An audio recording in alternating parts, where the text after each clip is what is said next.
Hey guys, welcome to the commentary of Hashi no Mukou, the making of Hashi no Mukou. So how this is going to work is you're probably looking at a black screen on YouTube for this video.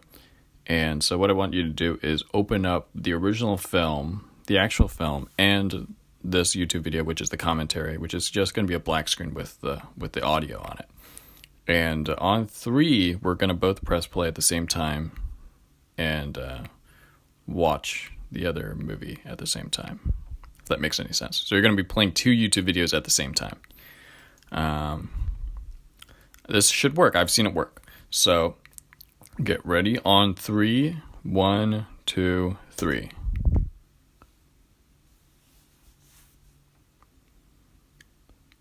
So I assume everyone listening to this commentary has already seen the movie once without the commentary. So that I'm not spoiling anything or talking in advance of a scene later on. So if you haven't done that, you should stop the commentary, watch the actual film, and then come back to this. But who listens to the commentary track without first watching the movie?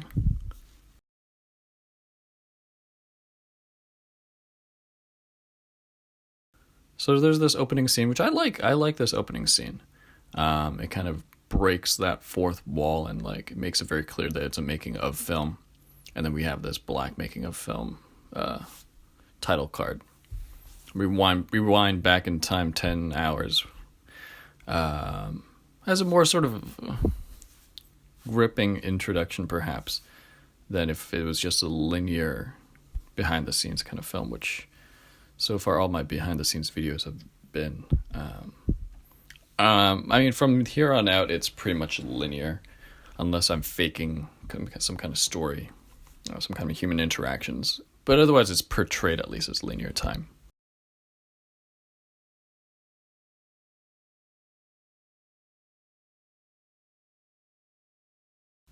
But yeah, I think it's sort of I'm sort of proud of that opening, at least compared to my other works, which are more that don't really play with that very much. Oh, so here we have this interesting phenomenon where the Japanese people. So this is my first time on a Japanese film set, right? At least like a proper one, and it has all this, what do you call it, pomp and circumstance, all this ceremony, right? Like look at this crew. It's like 5, 6 people, and they still have this. Oh, from this point on, we're gonna start the production of this film, and this is our main actress, and there's all this ceremony behind it, which I found interesting. They also had this thing at the end, which at the end of the production, that I didn't manage to show here because I wasn't rolling. But they had the sort of ceremony, or not ceremony, but sort of small speech. I think in America, it's like, oh, that's a wrap. Okay, everyone claps, and that's about it. Here, there's a sort of, oh, well, all right. That was the last shot. Thank you, everybody. That I think they call it something. They have a certain term for crank up or crank down or something like that. Anyway, it's a little more ceremonial than American sets. But apparently they were like, "Oh, you're supposed to film this." I was like, "I don't." It was sort of this cultural barrier thing where I didn't realize something significant was happening.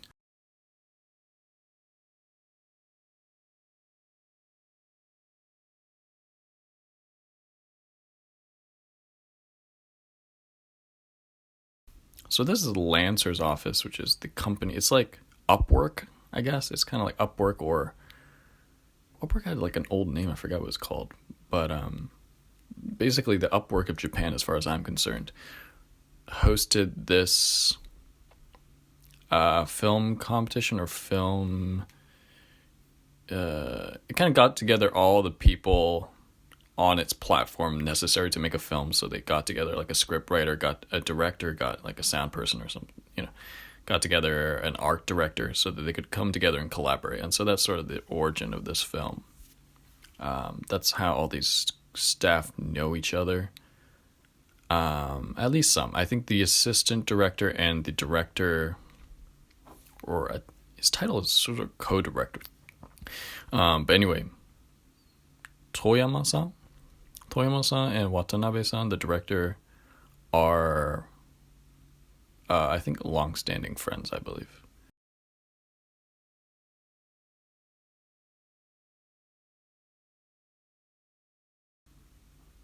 This shot, I think, surprisingly looks good, this shot. The two shots inside the car.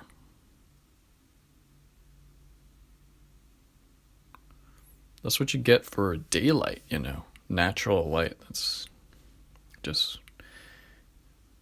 immediately makes the shot look kind of good.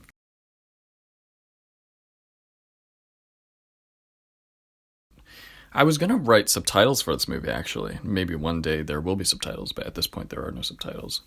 Um, but I was writing them and I was like, oh, this is a good chance for me to practice my Japanese and maybe even if I can't translate everything, I can translate the important stuff. But I found that writing the subtitles, they were so poorly written and poorly translated. It's not that I don't understand what they're saying, it's that it's kind of hard sometimes to translate the Japanese into natural English. At any rate, um, I found the subtitles to be, the subtitles to be subpar, such that I felt that if I published them, it would be distracting, in that they're just so terrible as translations that you would be sort of pulled away from the film. So I ended not writing any subtitles.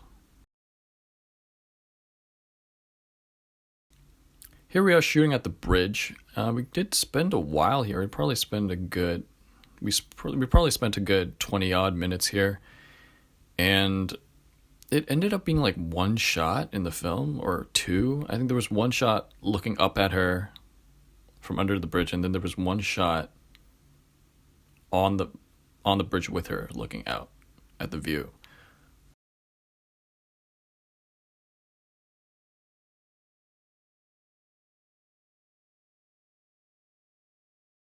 The shot of the director is nice. I think that's what I like about 4:3. It's you can easily frame people's heads, because people's heads are basically the shape of a 4:3 frame. So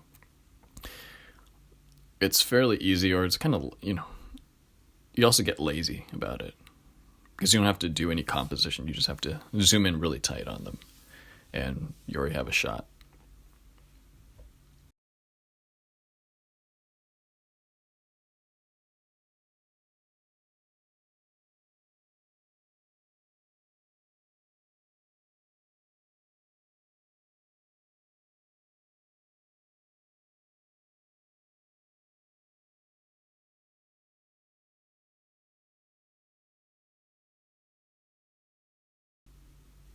Yeah, honestly, this part I was debating whether to remove this part, whether like anything is happening.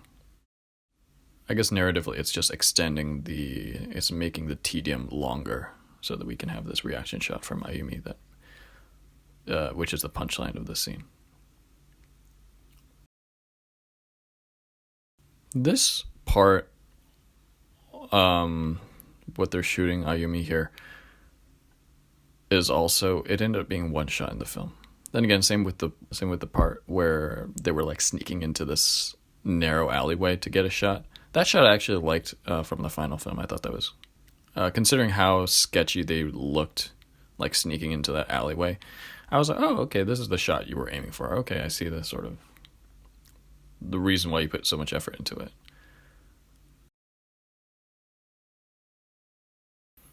So like the microphone, you can hear from the audio quality, kind of buzzes, kind of rings sometimes. It's because I think it only happened on the first day, which is weird. But it's probably because of electronic interference, is what I'm told. I'm just kind of frustrated about that. And sometimes you'll hear shots where there's no audio. I think there was a few shots in the first part, the office scene, where there was no audio. And the no audio scenes are either because it's ringing so bad that I'm just like, turn the audio off, or it's because I forgot to turn the mic on. I have the Video Mic Pro from Rode, and you gotta turn that thing on. That's what a lot of people complain about. It's like they remember to turn the camera on but forgot but they forget to turn the mic on. And so, yeah, like this scene, there's like no audio, and it's because I forgot to turn the mic. But I was into some people, and they're like, "Oh, I like it when you take off the audio. It's kind of cool. It has sort of emphasis." And I think it does have some kind of aesthetic, and it comes from an Anno thing. I noticed in Shin Godzilla, there's this one shot of the guys who are monitoring Godzilla's radioactive level, and at a certain point, they're like, "Okay, we got to do the next rotation," and then the next shot is in silence. So it kind of works, fortunately, even though it was a technical mishap on my end.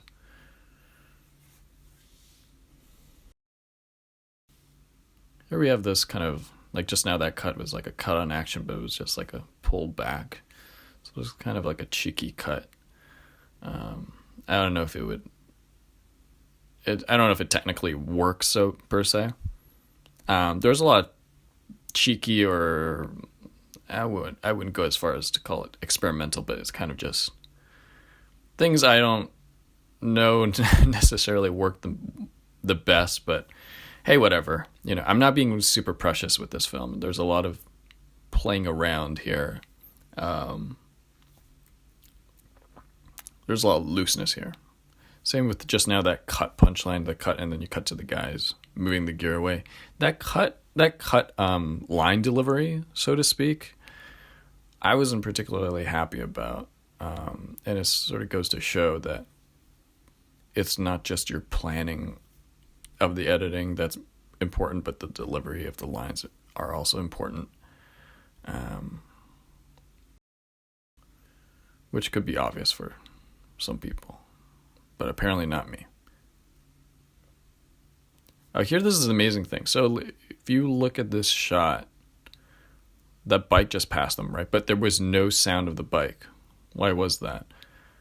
It's because the audio of this shot originally was so bad. Something was so bad. It probably was the ringing of the microphone again, that I couldn't possibly use it. Or I forgot to turn it on. I think the audio was really bad.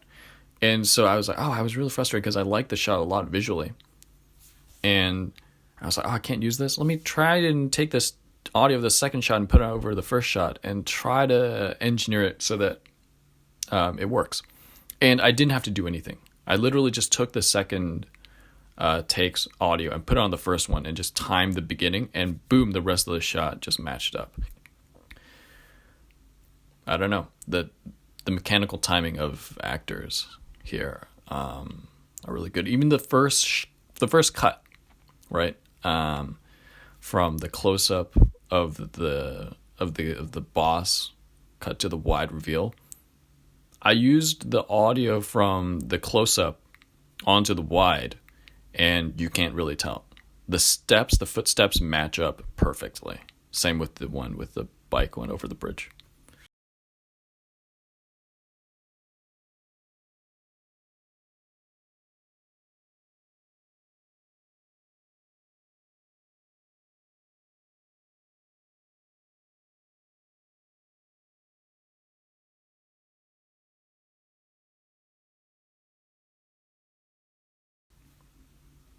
And there's some cuts here too. When we cut from Ayumi to the guys, that cut was using different takes of her line, and yet it's spliced up perfectly without too much engineering. So I find that the Japanese acting tends to be more like if you ask for another take, you kind of are able to get another take without much problem.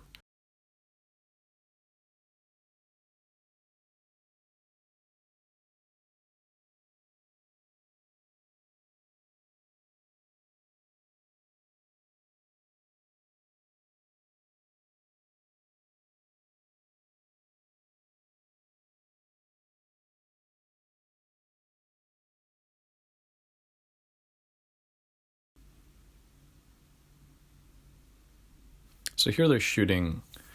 I hope the actual film that this is a making of for, gets released on YouTube or something so I can link that. I think it would make a lot more sense if you saw the actual film as well.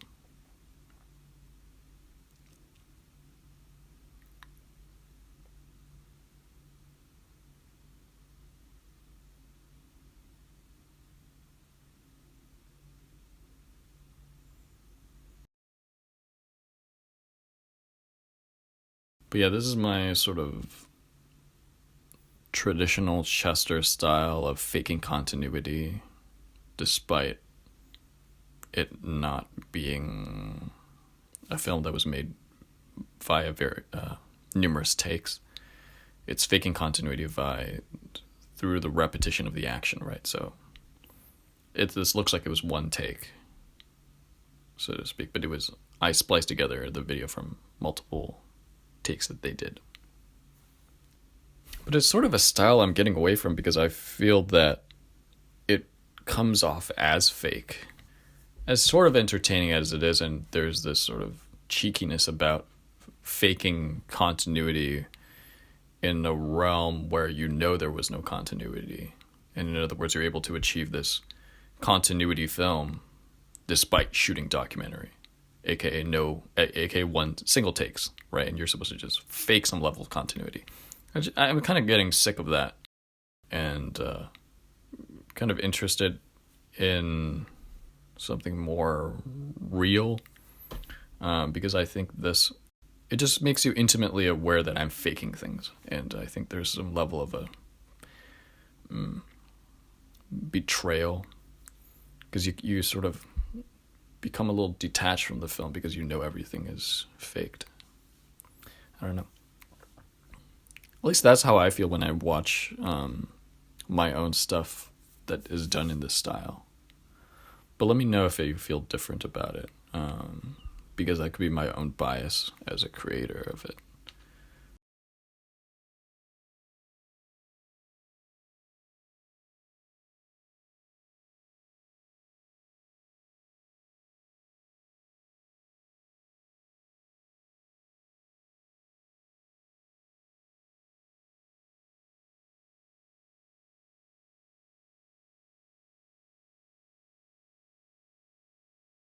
So we just had the flash forward back to where we started the film, to this exact shot, and so that's where we end the day.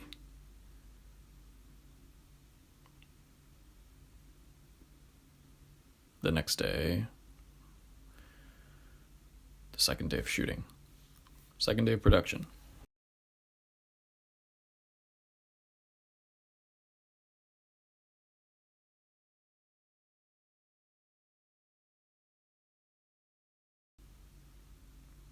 Here you can see some continuity errors if you pay attention. It's like, where did the guy go? Where did the cameraman go? Or where did he come from, rather?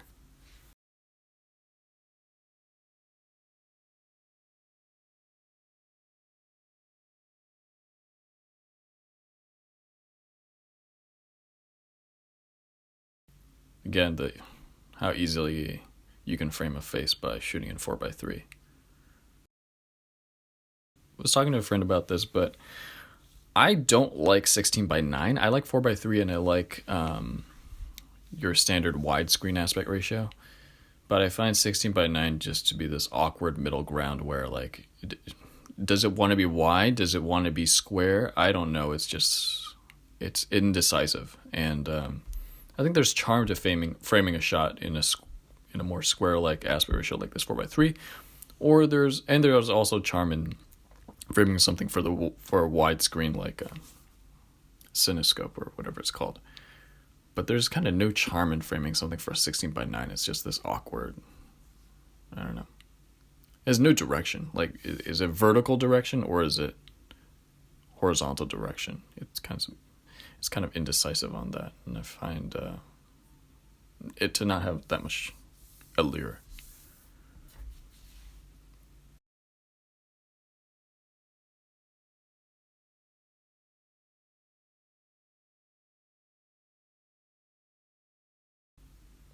So this is my first time in Kamakura. People have told me to go back and check it out, and I think it's interesting, but it's just one is not sure where to go.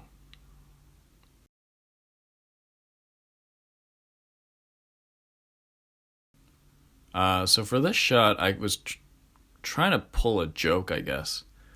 At the end of the shot, the camera comes down swiftly, And I guess the joke I was trying to make, or I found it funny when I was reviewing the footage, because it's like, well, this camera obviously someone's holding it because there's no mounts shown so far. When when is Chester gonna go inside? Oh, he's apparently not gonna go. Oh, and then now he goes and he drops the camera. But no one I showed it to left, so I guess that joke didn't really land for other people other than myself.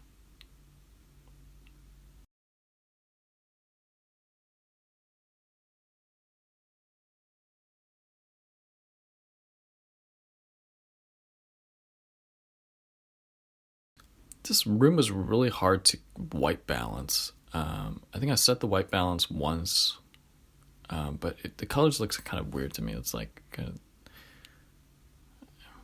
but probably the room is just green. There's just tints of green in that room.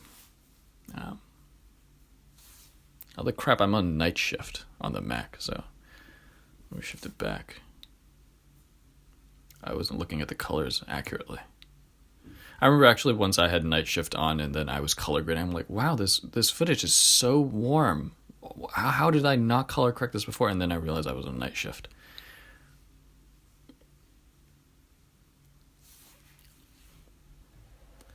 Sometimes editing this film was a little hard because as much as I speak Japanese to a certain degree, I don't understand everything.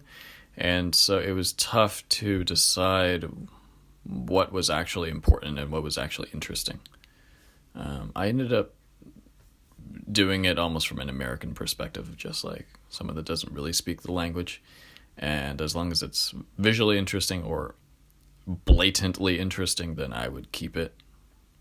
Or not blatantly interesting, but more obviously interesting than the other scenes.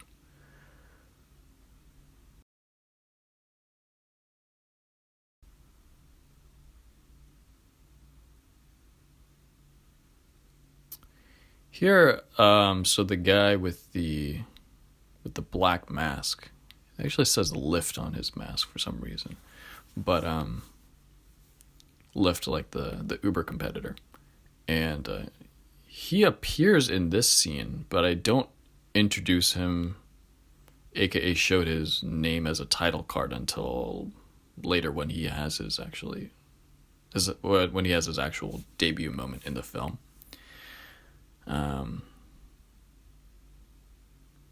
Because I thought that was just the perfect time to show, to introduce him by his name.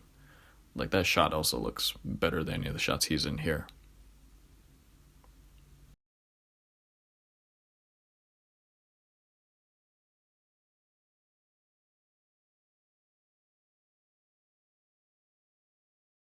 Just now we had a lot of shots with a lot of foreground action going on. I sort of recently started to dislike the use of foreground elements because I find that you can always introduce foreground elements um, to make the composition balanced or quote unquote interesting. I just find it too easy. It's sort of like a cop out. Like just now with the papers in the foreground, it works. I don't think it. I'm not saying it doesn't work, but I just find it to be kind of cheap and perhaps uninteresting.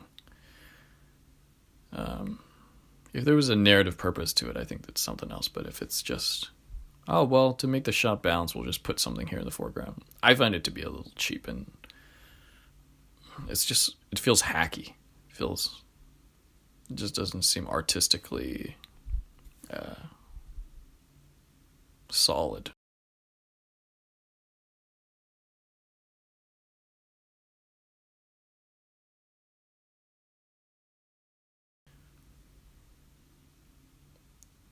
Apparently, that camera that woman is holding is a mirrorless camera. Apparently, it's an interchangeable lens mirrorless camera. So here, yeah. So here, this is the shot where I introduce this guy. It's an interesting shot.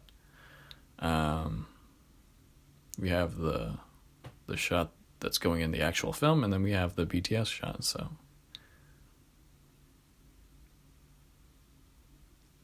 and we have some interesting lighting from the window, the sunset. So here, yeah, the color tint looks super green here. It's like they're in the Matrix. But I think that's just what the room looked like. You know, I didn't want to correct this so it looked white. I wanted to maintain what it looked like over there. And this is what it looked like. And again, another shot where we see the shot in the final film, and then we also see the BTS shot.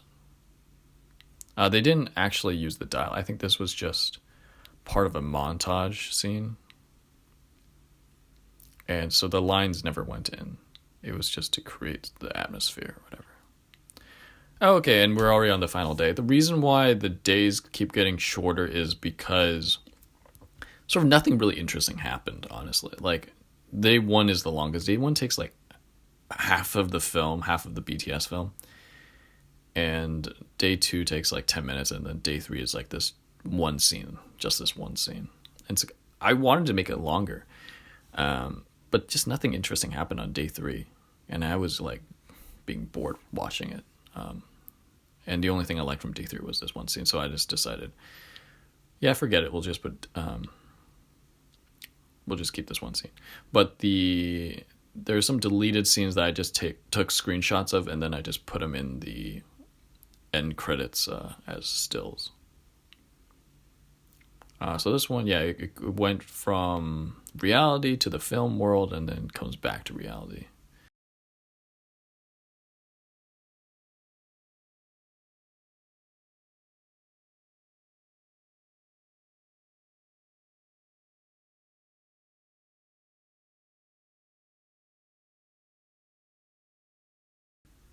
Just now, like the chair when she was when we were on the close up on the girl on the left, the chair in the background kind of rocked, and it looks like it's shitty warp stabilizer.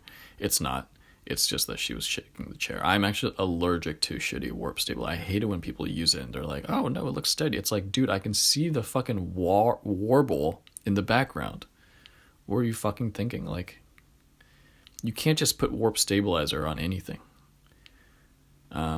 So yeah, we have this end credits that I was like, I wanted to get this, you know, I went on Twitter and I was like, I'm making a film, I'm making a documentary film, can anybody give me a song to put in the end credits? And then I asked for something retro, I just asked for something with Japanese lyrics, and recently on my Twitter, Ono Cinema Twitter, I think the majority of my followers are now Japanese, so someone reached out and then they were like, hey, do you want to use this song? I'm like, hell yeah, I want to use this song. This song's great. You know, it's kind of retro. It's kind of like, kind of creates like a proper ending instead of ending it at the end of day 3, like just boom, we're suddenly done, cut to black. We have an actual ending scroll, which is new for me, which I like. And then the other interesting thing is the credits on the right were done in HTML and CSS. So, because I wanted to do it programmatically, stylistically, I didn't want to just edit things on a Photoshop document, or worse, edit things typographically within Premiere. So that's how that was done. So yeah, thank you for listening to this commentary. I keep messing that. Thank you for listening to this commentary. Thank you for watching the film twice. It was fun to make. It was fun to shoot. There were trying times on set, but, you know, it was a good experience overall, and, you know, I think something good came out of it. And this is the longest video I've done on the channel as of yet. But, actually, I'm in the middle of editing another BTS documentary, and that'll be even longer than this one. And I think it's in a visual style that I haven't so far been doing, so it's going to be something new. So look forward to that. But thanks again, guys, and I'll talk to you soon. Bye.